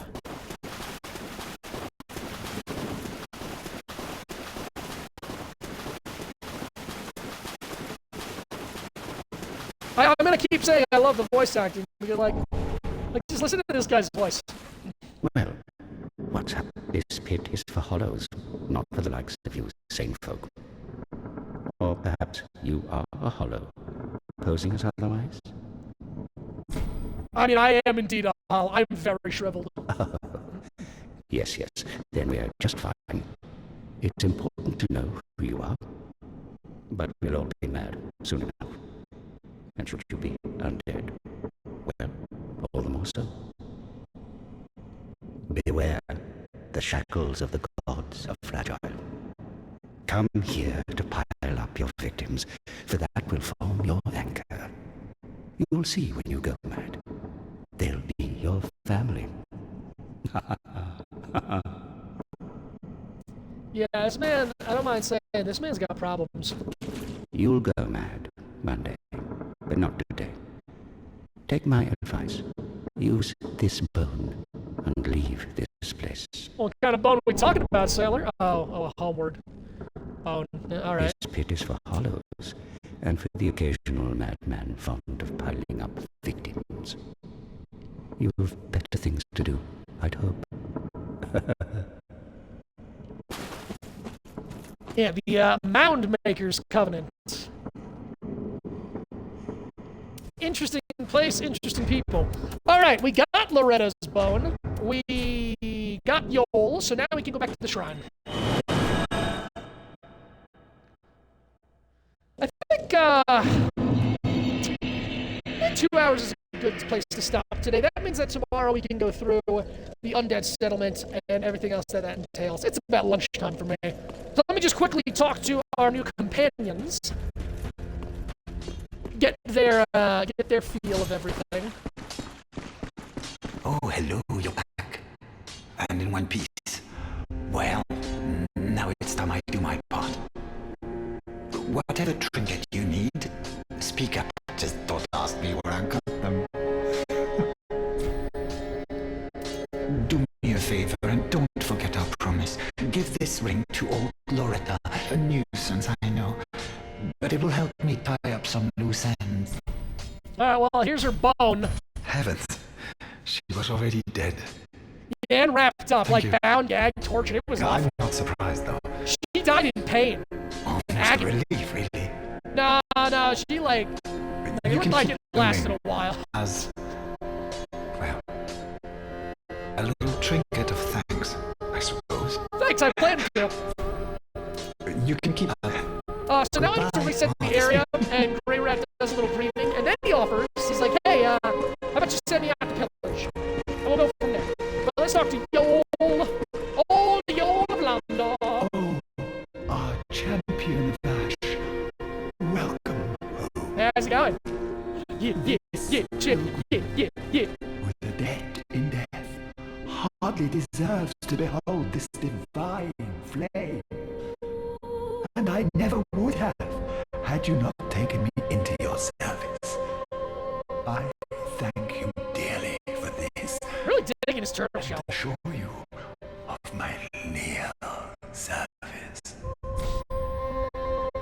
As I have said, I was once a sorcerer. Alas, the magic of Londor is a far cry from the wonders of Vinheim. But I can teach you what I know. Perhaps, more importantly, I believe that I can help tease out your true strength. We pilgrims of Londor are keenly aware that those branded by the dark side possess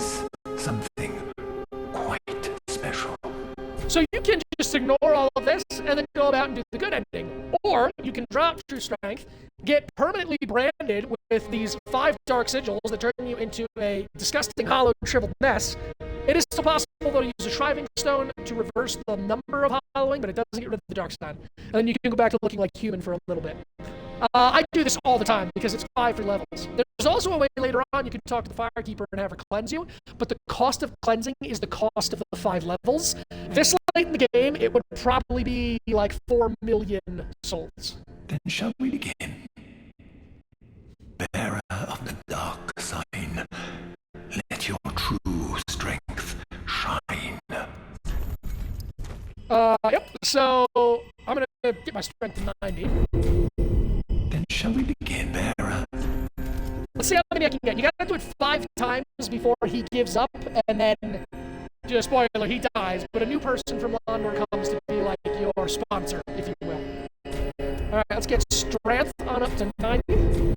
Then shall we begin? Looks like I can still keep going. God, guys, I don't know what to get. It's so late in the game. Vigor's pointless, it's only 13 points. Attunement is not bad, I could always just get more blue. Maybe take attunement to 35. Because endurance, no more stamina. Vitality, I can carry everything. My strength, I mean, I still get a few points of damage. Dexterity don't help me much. Intelligence, faith, and luck, I have no use for them. Let's get attunement up to 35. Then shall we begin, bearer? What is that, 4 that I just did? Yeah, that was 4. Then shall we begin, bearer? Oh, wow. Okay, I did have enough to do all 5 right out the bat. That's good. And we're at level 300, baby. You have attained ample strength. All will soon be clear, my good lord. You can purchase a couple things from y'all, not too important. As I have sown behind the wee pit, be safe, our lord.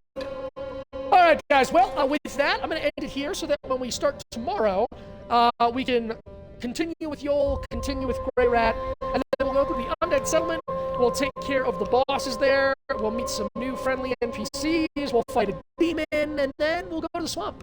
I might go through the Road of Sacrifices tomorrow. I don't know if we'll get through the whole swamp. This is fun. I'm very excited to be finally doing a Dark Souls 3 run. I will be finishing this stream before this run, this whatever. I will be finishing Dark Souls 3 before we move. And quickly, for anyone who cares and who's made it this far, I made an announcement that I was going to be doing Elden Ring's DLC June 1st. That was me mishearing. It's not coming out June 1st, it's June 21st, and that is a day after we should be arriving in Pennsylvania. So, I don't know if I'm going to have my internet set up. I don't know if I'm going to have all my boxes unpacked. I really, really, really want to stream the Elden Ring DLC June 21st, but it might not happen. It might need to be a couple days.